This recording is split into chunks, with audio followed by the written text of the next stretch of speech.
Podcast. I am your host, Dave Cudrak. Today on the show, we've got Gus Amador. A lot of you know Gus from the open mic scene here in South Jersey. He is originally from New York. He's played quite a few gigs up in New York City. Yes, we will hear the CBGB stories, so strap in for that. Yeah, originally kind of a punk rock dude. Since he moved down here, he's been more of a singer-songwriter, acoustic guy. He's got some original music, and he's, ever since moving to the South Jersey area, he's had to learn covers. So we talk a little bit about that progress as well. But yeah, I like talking to Gus. Him and his wife, Jody, first came to one of my shows at Bellevue Winery after seeing me post it on Facebook. So it was really nice to meet them in person. And then he comes to my open mic at Little E's occasionally.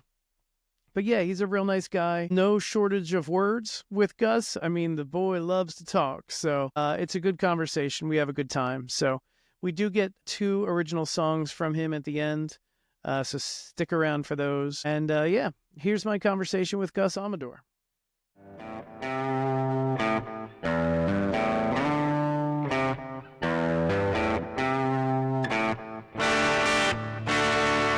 So we're here with Gus Amador. Thank you very much for doing the podcast. Oh, it's a pleasure, man. Yeah, man. It's a pleasure. Appreciate it. All right. So we're just going to go through the basic stuff, Sure. A lot of people know Gus from the open mic scene. We've seen him all over, from Little E's to Red, White, and Brew to, what are some of the other open? I've done Core 3. I've done a couple of the Porch Fest. All right. Which towns have you done? I did Winona and was it Collingswood? I think it was Collingswood. Yeah. I believe it was Collingswood. Yeah. Yep. Okay. And the reason I got into playing again after all these years was because of my wife. Okay. Because I, like everybody else, you take a hiatus. Oh, yeah. The famous hiatus. So we knew you've been listening to the... Oh, yeah. It was funny. Every time I heard somebody say hiatus, I'm like, I did that. Yeah, right. How long was you? From 23. Okay, so 9 years. 9 years. Yeah. So what I did in between was I just did recordings at home. Okay. And I put them up on Reverb Nation. Yep. I picked up a Tascam DP03 digital 8-track recorder. Yep. And I bought me a bass, and I said, okay, I need drums. So what am I going to do? So I found this guy on YouTube. His name is Jim Dooley.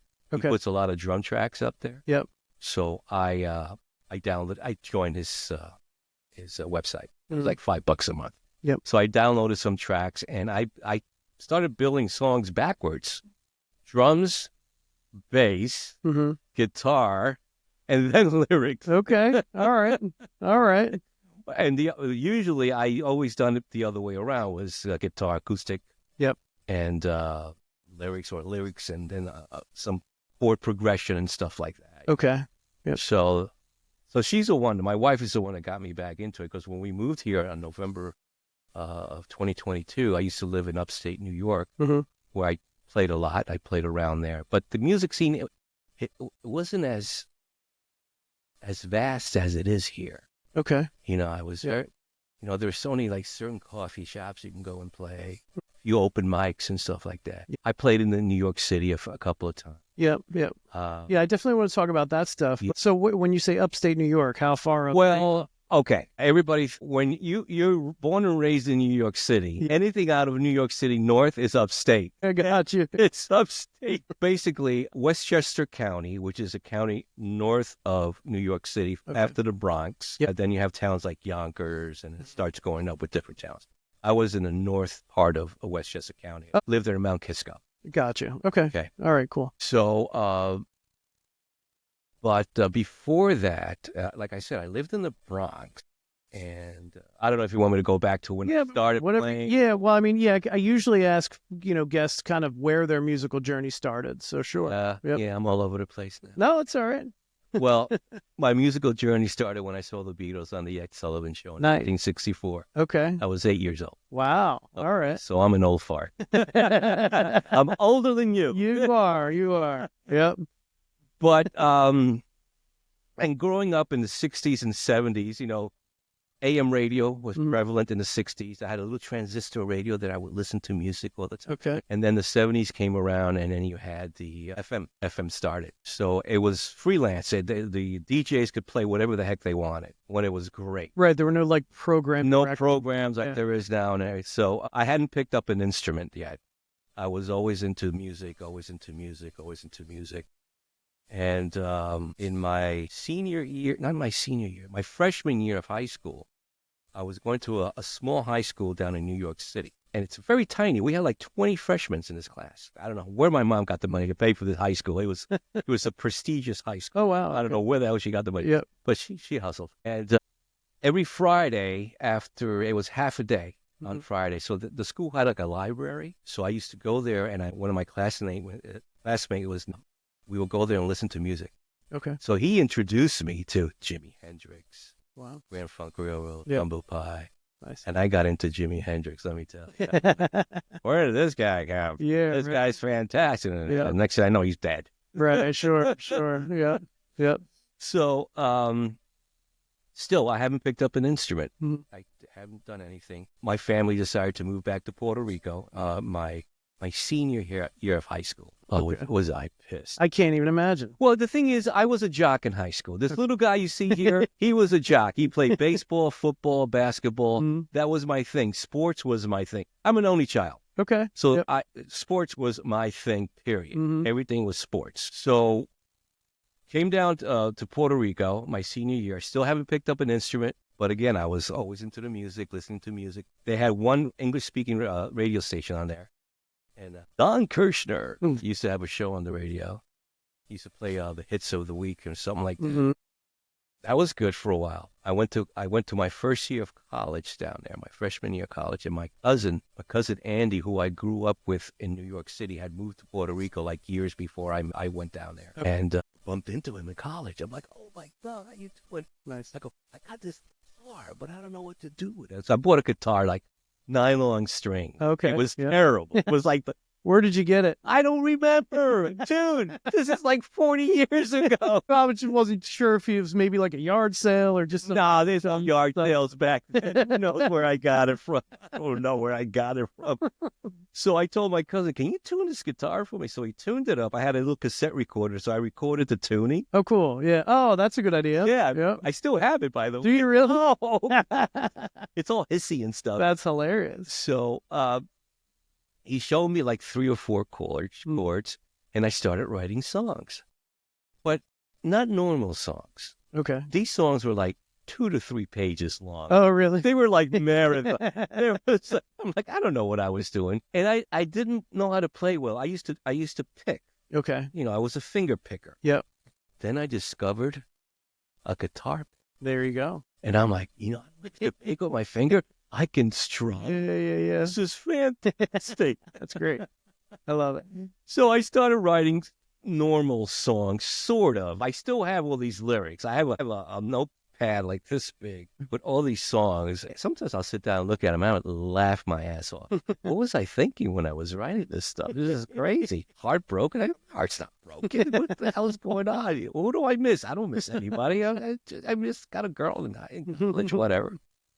So eventually the family moved back to New York. I moved back the year later. How old were you when you moved? About. 20? Okay. I'm going to say 20. Mhm. And I still had that beat up guitar. And somehow, and I've been knocking my head against the wall to remember, but I can't remember. I've got an electric guitar. Okay. I think it was a mail order guitar or something. No name, no nothing. Yeah. I'm like, I got an electric guitar. I started strumming, and I'm like, got a little amplifier. I'm like, this is great. Nice. Fantastic.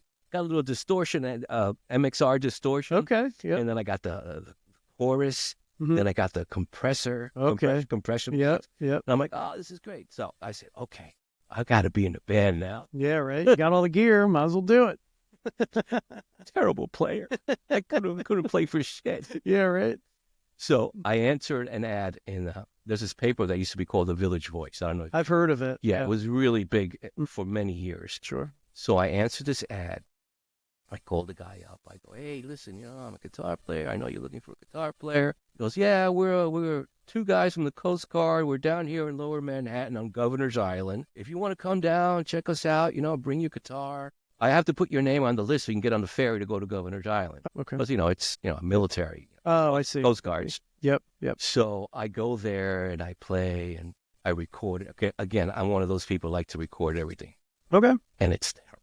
These guys were bad and I was bad. But here's the fun part. You know where rehearsal was? No. A movie theater. Oh, really? They used to have the stage. Oh, yeah. Yep. So we would lug our equipment in. That's hilarious. And we would rehearse there. So I rehearsed with them about 4 or 5 times. Okay.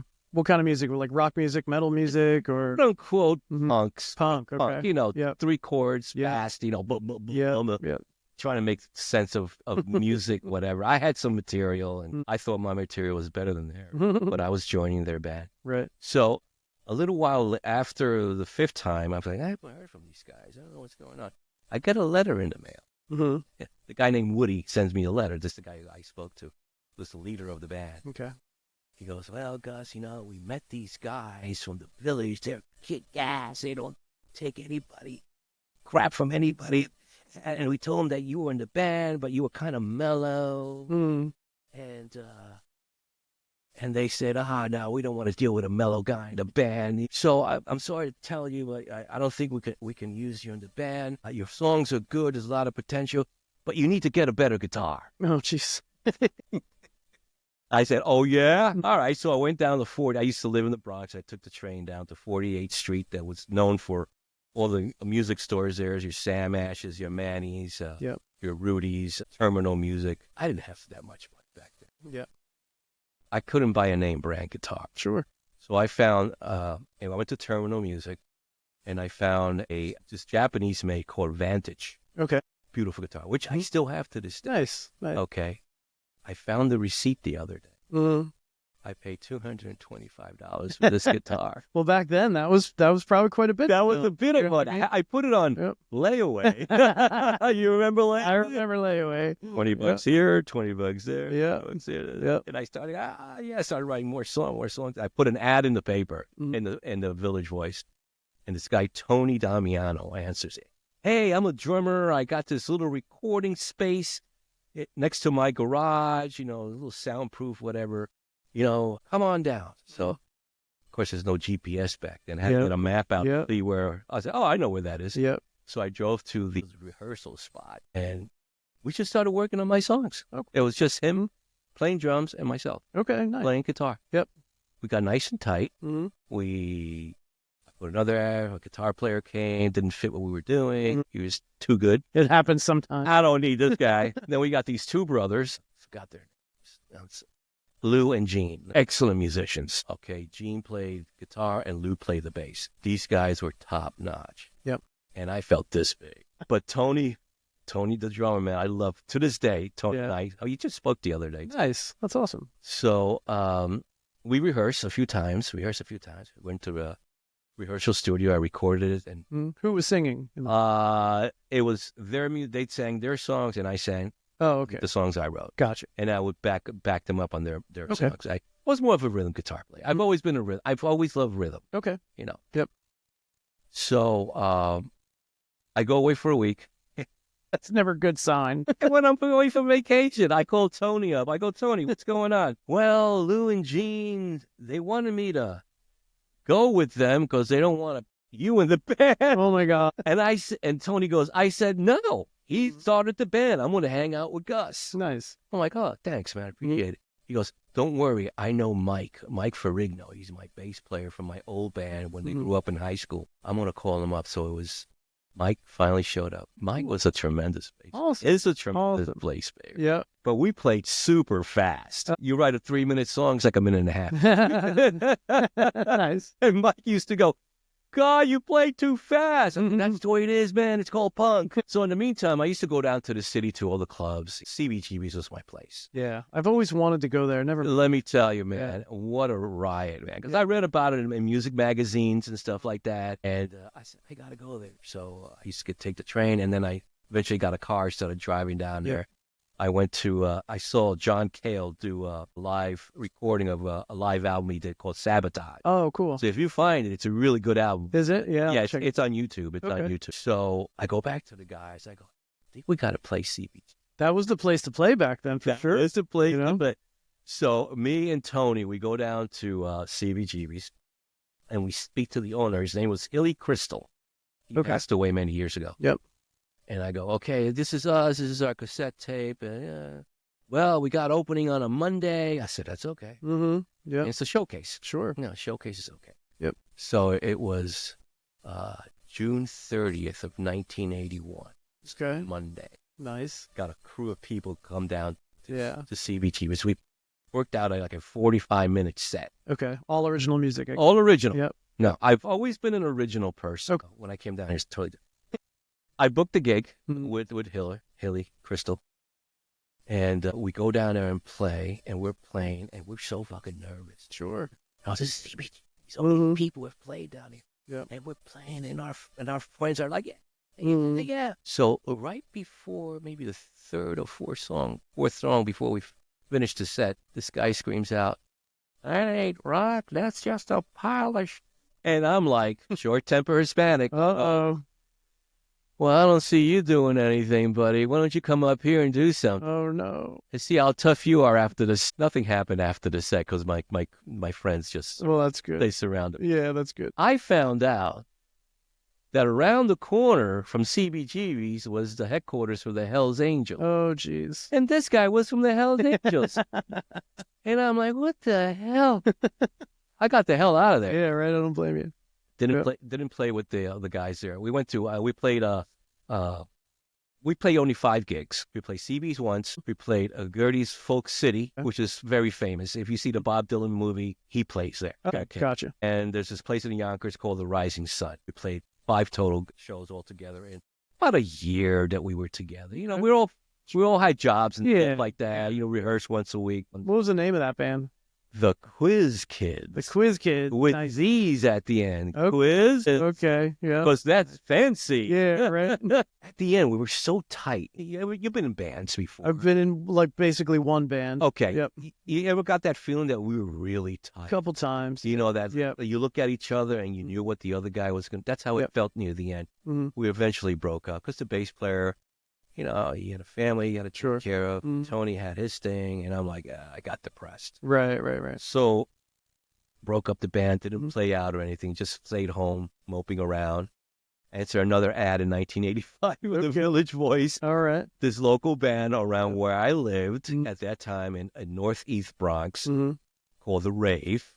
And guy Freddie answers the phone. I go, Freddie, hey, is it Freddie or Lee? I forgot who answered the phone. Lee was the drummer. In fact, Lee plays in a cover band now. He was only 16 back then. Oh, really? Okay. 6'2", 16. You couldn't tell he was 16. Sure.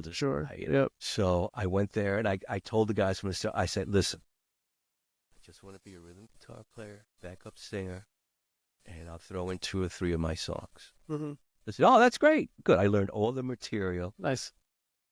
Back to CBGB's again. Oh, really? Nice. With these guys. We played there twice with them. Awesome. And then... And that was another punk band? More rock. Okay. More rocky-ish. Yep. Not punky by then, you know. And then I told the guys, we had one more gig. I organized a gig at the Bainbridge Movie Theater in the Bronx. I put everything together, spoke to the owner. I wrote up a contract. Like I knew what the hell I was doing. Well, I looked it up in a book. So I wrote up a contract and so on and so forth. Had to rent the light, the sound system, everything. Made a grand total of like $25. Well, at least you didn't lose money. Yeah, I know. Just lugging the equipment was a pain in the ass. Right. And I told the guys after that, I think that's it for me, man. I'm done. So that was 1985. I stopped playing live. Yeah. And I picked up a Tascam 424 cassette recorder, 4-track, 4 channels. Started laying down tracks at home, including daughter singing and stuff like that. Excuse me, I was a married man, family responsibilities. Yeah. All that stuff. Sure. And I used to send the material down to my cousin in Puerto Rico. Oh, yeah? Because he has a recording studio. Right. He's known all over South America as a really good producer. Oh, wow. That's good. It's Andy Mendoza is his name. Okay. And I used to send his stuff. He goes, this stuff is really good. I want to start working on it. Then eventually, we're going into the 90s. Sure. You know, Yep. like 93, I think. Mm-hmm. No, late 90s. Eventually, going into the 2000s, eventually he goes, there's nothing else I can do with your stuff. You got to find somebody up there. Oh, really? So I said, okay, that's good. So he sent me whatever any tracks that he had. Yeah. Which is pretty decent, you know, Mhm. drums, guitar, bass, and stuff like that. Yep. Rough vocals. And I was playing open mics again. I started playing open, but by then I was divorced. Okay. You know about that. I know all about that. Started playing open mics again. I moved up further north than where I used to live. Okay. And met some people, and I found out that there's this producer in this town called Brewster. His name was Buck. I went to see Buck. I go, Buck, this is what I got. He goes, oh, we can work with that. Don't worry, we'll work. So I was with Buck for about a year. Mm-hmm. This is like 2005, 6, around there. So it's like a big jump. Put together a CD, 10 songs. So I called it Too Short or 12. That's the name of the album. Oh, nice. I couldn't think of 2 more songs to write. Yeah, right. So I got the CD out, and then I just started going around, you know, doing open mics, little coffee shops, selling my CD. Was it under your name? Just It was under my name. It was just me. not like a band name? No, that was just me and on the acoustic guitar going around. Musicians, you know, my cousin got the musicians down in Puerto Rico, and Buck was a really good producer and a guitar player. Oh, nice. So I should have brought a copy. So I'm curious, and I'm sorry if I missed it, but no, that's okay. So like you sent the music down to your cousin in Puerto Rico. Yes. And did he add like instrumentation to it and stuff? He did it from scratch. Okay. He started from scratch. Okay. You know, he did the bass tracks. Got it. Bass, drums, guitar, and stuff. He sent it to me, and I listened to it. Yep. I said, oh, this is great. This is fantastic. Right. And then how'd you get your vocals on it? I didn't have vocals on it. Okay. Didn't have any vocals on there. Right. Just had the music. Okay. And he said, you know, I can't do anything else. Yep. You have to find. That's why he said, you got to find a producer up here. Got lay down vocals. So it was maybe like 3 or 4 songs that he had worked on, and I had those tracks, and I brought it to Buck. Gotcha. Okay. And we started building. Sorry, I didn't. No, it's fine. It's fine. We started building from there, and that was it. I just started going around, playing, selling my CDs, making tens of dollars. Yeah, that's you're making it now. Yeah, man. I even got a T-shirt with my logo, just like you have a T-shirt. That's right, man. Great T-shirt, and I should have worn mine tonight. So yeah, I started playing all over the place, and there was this open mic called the Circle of Friends in Pleasantville, New York. Okay, this is a town next to me. Great open mic. Met a lot of fantastic musicians. What made it so great? Just the people there? Or? The people there, the sound quality, musicianship, everything was fantastic. There was this one gentleman his name is Buddy Coughlin, fantastic bass player, guitar player. And we sort of got kind of close. We started working some shows together. I said, buddy, I need somebody to play bass. Oh, yeah, I'll play bass. Nice. Oh, he picked up the material really quick. He went to the studio, rehearsed and stuff like that. After a while, I'm like, okay, that's good. I'm like, wish I had a full band. Hey, Tony, what are you doing these days? Tony was your drummer. My drummer. Yeah. Band. I go, Tony, what are you doing these? Because I used to always get in touch with him. I used to say, the Quiz Kids are coming back. Nice. The big reunion. 30-year reunion. Never happened. I go, Tony, listen, you wanna play out again? Even if it's a one gig? He goes, oh, yeah. So I went to his house in the garage again. He lived upstate in Rockland County. Okay.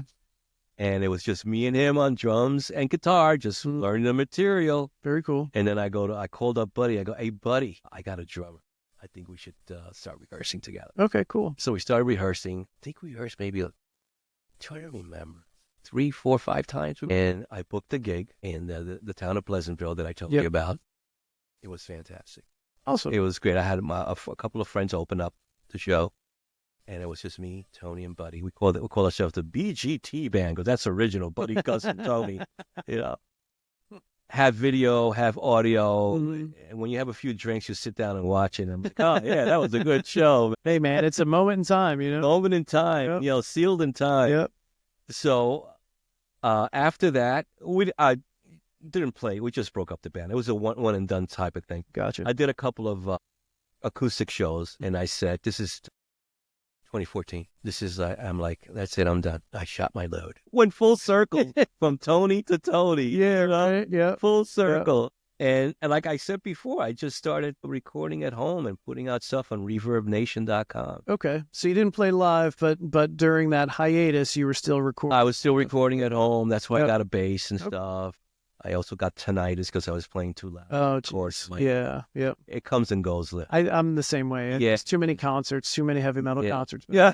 You know? Yeah, I remember those concerts. It's like you go out, you walk out, your ears are like, whoa. Yeah, they ring for like 3 or 4 days after. It's awful. Terrible. You know, but I was too proud to wear earplugs. Yes. You know? Yes. Now I wear earplugs. Do you? In concert, I go, Yeah. oh yeah, I'm not going to play games. You know, these high-tech earplugs that I found. Yeah. So went back to school because my wife was a professor at a university, Connecticut Sacred Heart University. She was also director of the Department of Occupational Therapy. So when we got married in 2010, after dating for 3 years, I said, maybe I should marry this. She puts up with my nonsense. Got on one knee and I cried. Oh, boy. Will you marry me? It's so silly, but it's kind of romantic. Sure. I actually asked her brother for her hand. We were in Colorado because her niece was getting married in Colorado. Oh, okay. So I go to Matt. I go, Matt, I need to talk to you. Yeah. Because the dad passed away. Oh, okay. The mom had passed away. Yeah. I go, Matt, you're the male of the family. Would it be okay if I marry your sister? He goes, yeah, why not? So we got married in 2010, and then she goes to me, you know, you never finished college. You can go back to college. You don't have to pay for it. I'm like, what? No tuition? She goes, no. I said, good idea. I am. Because she worked there? Yes, that's Really? what benefits. I had no idea. Yeah, it's a benefit. Yeah. So I got my bachelor's. Mm-hmm. So after I graduated, a bachelor's, general studies, political science, humanities, backup humanities, a week went by and I'm bored. I'm working, but I'm bored. I had this routine going to college, driving to campus or doing classes online. And I go to Jody. I go, you think I can get a master's degree? Mm-hmm. She goes, yeah. Is it covered? She goes, yeah. So I'm like, okay. So I'm looking at all the classes, all the degrees, and I'm like, computers I like, but that's too advanced for me. You know what? Justice. Okay. Mm-hmm. Went for criminal justice. Nice. I went to the interview. The guy goes, so why do you want to get a degree in criminal justice? I say, well, you know, everybody watches these shows on TV and they think they know what they're doing, what they're talking about. I want to find out exactly what criminal justice is all about. Yeah. So I did that, graduated, got my master's. I wanted to teach. Okay. But I'll probably choke a student if I go to Oh my now. Because the way these kids are. Yeah, sure. I would like, yeah. put that phone down. Anyway, let's get back to the music. So we moved down here in November of 22. And Jody found your open mic page on Facebook. Yep. Because there's this open mic. Mm-hmm. And then I found out that they had closed down for some inspection. Yeah, they had an issue. And then I met you at the winery. Yeah, Bellevue. I introduced myself. Mm-hmm. Hey, I'm Gus. Yep. Oh, they're going to. I think you said about another month or something like that. Open up. Yeah, they closed for like a month, I think. Yeah. Yep. So that was good. So. Yep. But yeah, that was the first time I met you and Jody. Was at Bellevue Winery. Yeah. You were at my gig, and I was like, you were like, just, you know, hey, I know you guys. I know you from Facebook, and I was like, oh my God, well, thanks so much for coming out. Like, I think you guys were the first ones. Oh, really? Yeah. Oh, that's like funny. Who I like met, who like came out to a show that I knew from Facebook. Oh, that's it was great. like it was a pretty interesting experience. Oh, that's fantastic. I'm glad that happened. Yeah, your open mic was the first open mic I did down here. Yeah. And then I did the Winona Porch Festival. Mm-hmm. Dude, let me tell you, I was rusty. I was rusty. I couldn't remember my lyrics, the chord projection, and I was rehearsing at home. I'm like, why am I so nervous? Nobody's going to listen to this. Yeah. Don't just walk by and say hello. So I did that, and I went to the open mics, and then and reluctantly, I joined Facebook again. Okay. Because I used to have a YouTube page in the old days. Yep. I used to have Facebook, MySpace. Yeah, man. MySpace was the shit. Yeah. So I cut that out. I said, the hell with that. I'm not playing out anymore. So. Right. But when I moved down here, I said, I got to see if there's anything happening down here. So, you know, I put in open mics, South Jersey and stuff. And all this stuff started popping up. I'm like, oh, my God. So they support music down here. Yeah. It's amazing. Yeah. I mean, I started playing again after COVID, and I went to my first open mic. I want to say it was like January of 2022. You know, But I found it just like you. Like I Googled open mics in South Jersey, Right. Southern Or Jersey, Philly, or Philly, yeah. Yeah, yeah. And I heard about Fergie's in Philly on Sampson Street, and then Harper's Pub in Clementon. Okay. And so I went to those two somewhat religiously, and then by going to those, I started talking to other musicians. Oh, you should try this one, try that one, and that's kind of how I learned about the whole scene here. Yeah. I found Course 3 on Facebook. Yep. Red White. Yep. It's too bad they stopped that. Yeah, that's a shame. That was a good open mic. That was a lot of people go there. Yes. All right. So here we are. Right. Okay. You're playing all these open mics. You still have the Reverb Nation page, right? I have reverbnation.com/Gus Amador. Gus Amador. Amador. Yep. Facebook, Gus Amador -music. Okay. And then on Reverb Nation, I think I have a profile, but I don't really do anything with it just yet. But you can sell your music on. You can sell, which I've never done. Oh, okay. You just have it available for download. Stubborn. 99 cents. Yeah, right. But you can download yours for free then, is that right? Yes, you can download for free. You can put a price on it and so on. So I got you. You can upload YouTube videos. There's a calendar there. I'll put I don't know if anybody reads it. I don't care. It looks good for me. For my ego. Yeah. Right. Well, have you ever thought about releasing stuff on like all the platforms, Apple and Spotify? I know my CD is on Spotify. Oh, it is. Okay. Yeah, I don't know how the hell it got there. That's interesting. Yeah. Somebody put it up there, or they discovered it somehow. Mm-hmm. So that's Too Short of 12. Okay. Gus Amador. I know it's up there. Okay. I have like 32 songs that I've done since then. Okay. I've recorded at home. Mm-hmm. About 6 with him. Yep. And the rest I've done by myself. Okay, so they're recorded. Are they basically ready for release? Oh yeah. Yep. Nice. Yeah, make a slight adjustments here. Sure. Quality and stuff like that. Yeah. Well, that's cool. But getting back to the music again. Mm-hmm. Yep. I found it interesting, and I was very nervous at first when I went to the open mics because everybody was doing cover songs.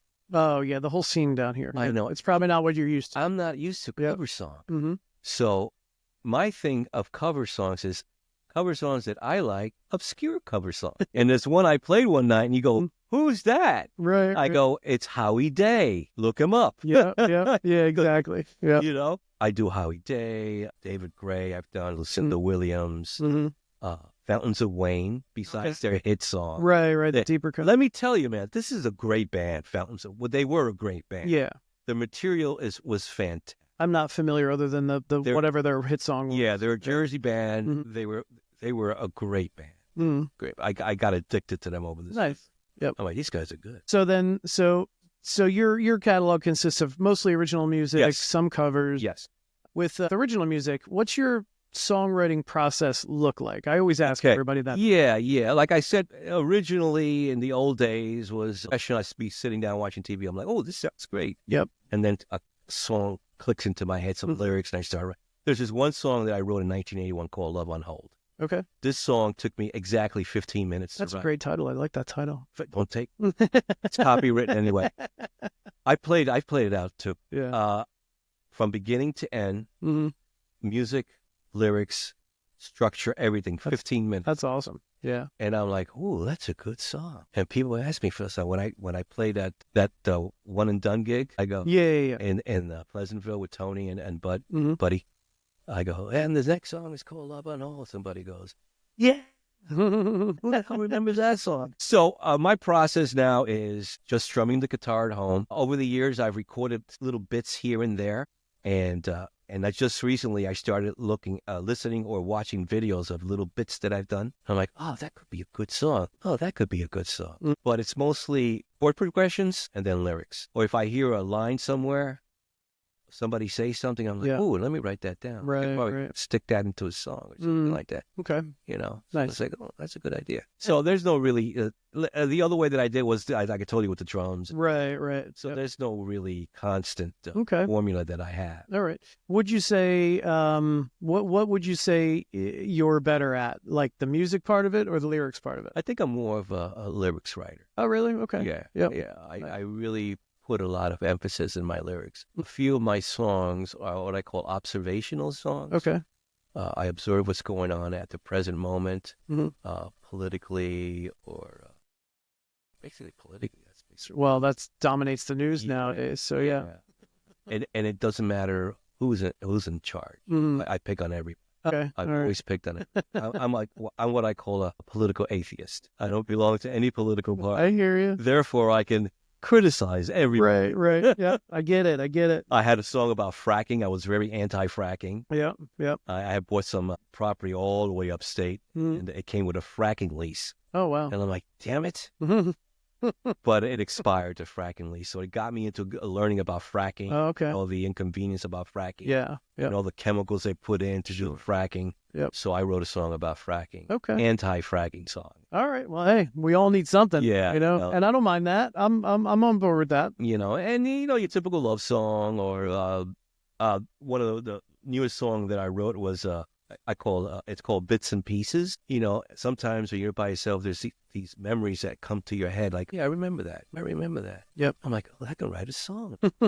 So the first line was, I saw the Beatles on the Ed Sullivan Show. Like I said before. Yep.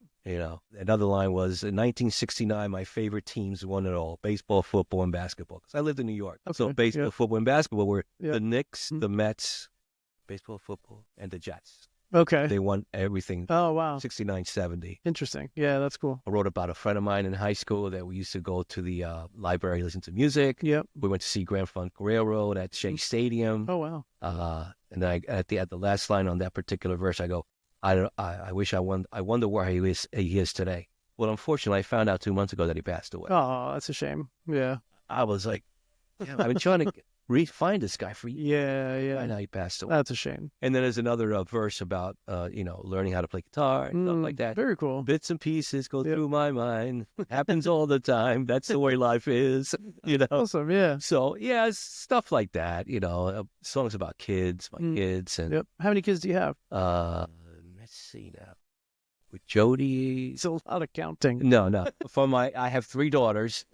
Michelle's the oldest, Jamie the middle, and Danielle's the youngest. Yep. Jody had her 2 kids, Marianne and Isaac. Okay, so I consider them my kids. Yeah, sure. I've known them for almost 20. Right. So 3 of your own and 2 steps. Well, just clarify. Technically. Now put all the grandkids together. Oh, yeah. I have a basketball team. Oh, wow. There's 12 of them. 12 grandkids. Holy cow. There's another one coming, too. Man, that's awesome. So holidays must be crazy. God.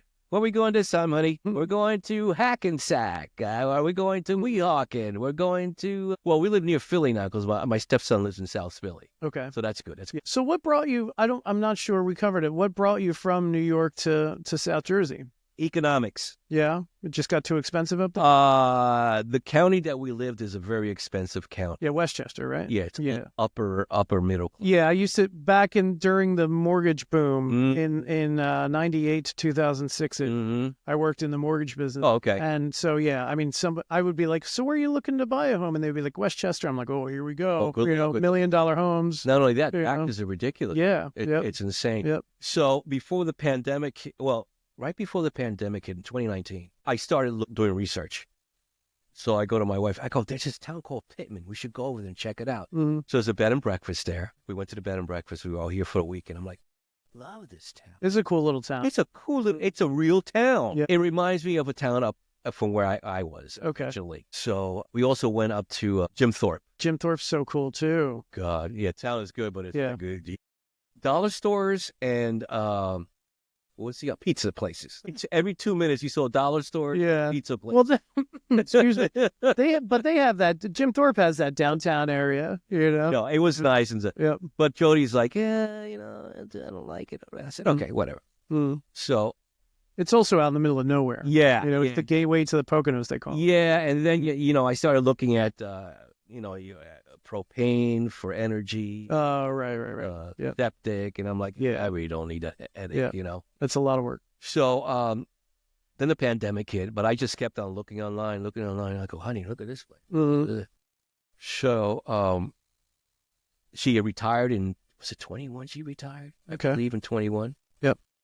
And we started fixing up our old townhouse, painting the floors and stuff like that. And then we started coming down here on a day trip. God, what a killer. 3 hours, come here, look around, and 3 hours back. Right. Well, we had a great real estate agent. Yeah. We looked at about 20 different locations, great houses in the price range we're looking for. We had a budget, and we were set on our budget. Yep. You know, and the taxes, we were set on the taxes. And there was one house that we really, really liked.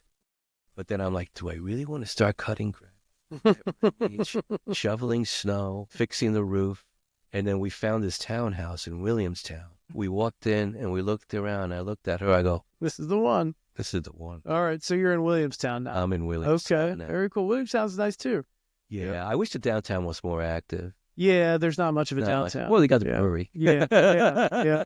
And a great pizza place there. Right. Yeah, so everything is 30 minutes away, by the way. That's true. That's what it is centrally located. And I still use the GPS. Well, I do too. Yeah. I mean, even though I know where everything is, but still, I use it for traffic. You take one turn and you're like, wait a minute. This is not the way. I'm supposed to go the other. Yeah, right. Like I know 73 very well. I go, oh, he's off 73. I know, but where do I turn? Yeah, right. So I used the GPS. That's why I asked you what the address. Oh, yeah. Yeah. So that's why we came down here, because economics. Very cool. All right. Yep. So regarding music, who are some of your main influences then? Oh, like I said, Jimi Hendrix, of course. Yeah. Because I can't play guitar like nobody. Nobody can. You know. Very early on, when I started learning to play guitar, Cat Stevens. Oh, nice. Yep. Linda Ronstadt. Mm-hmm. Jim Croce. Mm-hmm. Early Neil Young. Okay. Early Elton John. Oh, okay. In fact, the very first song that I learned how to pick on my nylon guitar was Your Song by Elton John. Really? That's a great song. And the second song, you're going to laugh, You Light Up My Life by Debbie Boone. I know. I used to sing that song to my mom when I was 6. Then I went into punk. It's a natural progression. Yeah, I guess. Elton John, Debbie Boone, and Sid Vicious. The Clash, the Ramones. I saw them all live, except for the Sex Pistols. Yeah. It was great to see these guys, man, live. It was really good. I saw the Ramones at the Capitol Theater in a town called Port Chester. Oh, nice. It's like a year before they broke up. Oh, okay. Their farewell. Oh, okay. I went with my friend Jason, and in my 40s then, Jason's in his late 20s. He goes, I'm going to go down to the pit. I said, good. I'm going to go upstairs and watch you dance around the pit down there. Get slammed around. That's awesome. That's fantastic. And the Clash I saw at the pier in New York City. Okay. Was not too happy with them. No? It was near the end, too. Oh, so it was but there was this one band that's always influenced me ever since then. There's a band called The Jam from Britain. Oh, I've never heard of him. Never heard him. Yep. Check him out. Okay. Paul Weller was the lead guitarist, singer, and everything. And to this day, I follow Paul Weller. Okay. In fact, the original drummer, just passed away last week. When I read the news, I let out a scream. I'm like, what? Yeah, right. He was mine. That's a shame. I go, Jody goes, what happened? I go, Buckley died. Buckler died. Mm. Who's the drummer for the Jam? So yeah, the Jam was the reason why I wanted to have a 3-piece band. They were a 3-piece band. Nice. Yep. So there's something about a 3-piece band. I've always 3 or 4 if you have a singer who doesn't play. Right. So and I don't know, maybe I might be scarred from the one band that I was in for an extended period of time. We had 2 guitar players. I was the rhythm guitar player. Like you, I've always been kind of a rhythm guitar player. Yeah. But then I did start to experiment. I think a couple of songs I did a couple of solos and all that stuff. But then I don't know, there's something about the sound of just drums, bass guitar, and guitar. Especially if you have a really good bass player. Yeah, if the drums and the bass player are locked in and the guitar player can kind of do what he has to do, it's absolutely perfect. Absolutely. It's perfect. Absolutely. Yep. That's really great. Yep. So, so the songs you're going to do today, obviously we're going to do acoustic version. Sure. Is the music that you have recorded, is that kind of singer-songwriter type stuff? Yeah. Okay. Basically, yeah. And do you have any plans or goals to maybe like play some, 3-hour acoustic gigs and stuff? I can't see myself doing that. No. No, I really can't. I don't know how the heck you do it. It's a lot of work, but I wasn't sure if that was on your radar, if something you wanted to do. I'm lucky I remember my own lyrics. And if I'm going to do something like that, I need to memorize all the lyrics. Yeah. I will not cheat. Oh, you're going to start a controversy, Gus. I'm sorry. I didn't mean it that way. I will not use an iPad. That's why I don't do covers. I hear you. I can't see myself doing a 3-hour show. No. So you're good with just hanging out at all the open mics? Open mics. If somebody wants me to open up for them, I have enough material to open up a 45 to an hour. Okay. Okay. So what songs are you going to do for us? I've been debating, but I think I'm going to do "It's Okay, It's All Right." Okay. That was from my CD. Which one's that? What's that about? It's more like an observational song. Yep. And The Last Time is a song I wrote for my late cousin. She passed away a few years ago, and she got me motivated to write the song about life. Okay. So give me the titles again. It's Okay, It's All Right. Yep. And The Last Time? The Last Time. Got it. Okay, cool. All right. Well, thank you very much for being on the podcast. Dave, thank you. Thank you for having me. I appreciate it. It was a great conversation. Thank you. I enjoyed getting. I hope I didn't go to different areas. No, it's totally fine. It's totally fine. I appreciate it. I appreciate the good conversation. It's awesome. Thank you very much. I appreciate it. This first song is called "Last Time." 1, 2, 3, 4.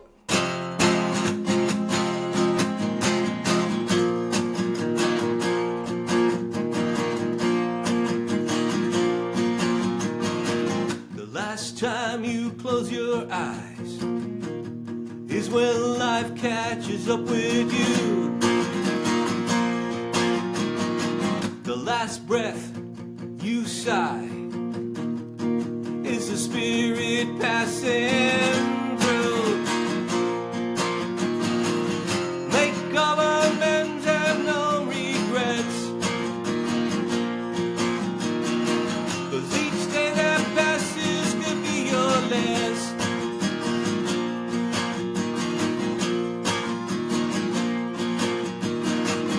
Better said than done. It must be started from the beginning. Have no answer, have no clue. You need to figure it out for yourself. Take all the chances you never did, 'cause each day that passes doesn't exist.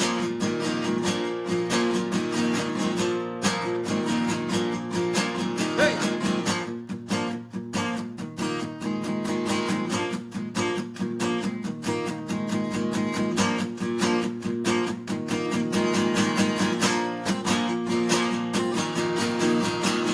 Make all amends and no regrets, 'cause each day that passes could be your last. Take all the chances you never did, 'cause each day that passes doesn't exist.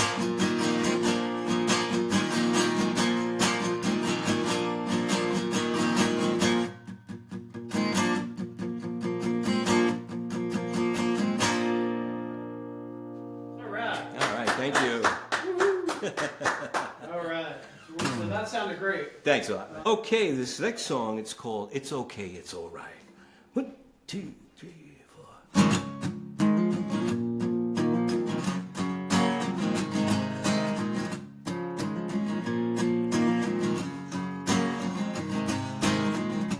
It's okay, it's all right. That's what I always say. The best thing in life, tomorrow is a brand new day.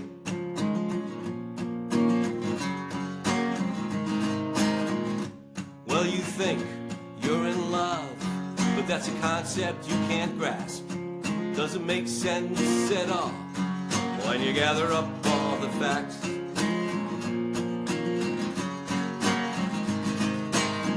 And in that moment of clarity, you opened up your eyes. You open up your eyes.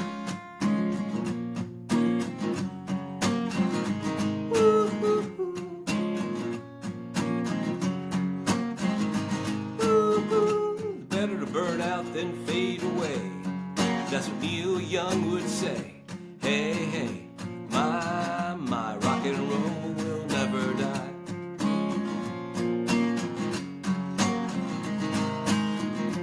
It's okay, it's alright, but nothing stays the same. So why waste your time in trying to find a meaning?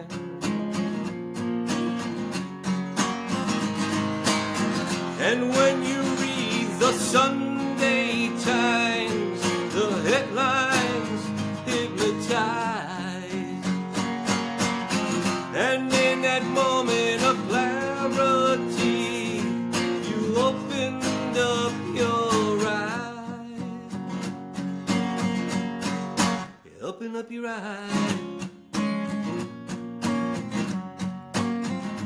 Ooh, ooh, ooh.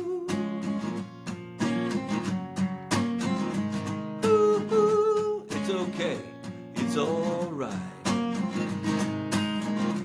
It's okay, it's alright.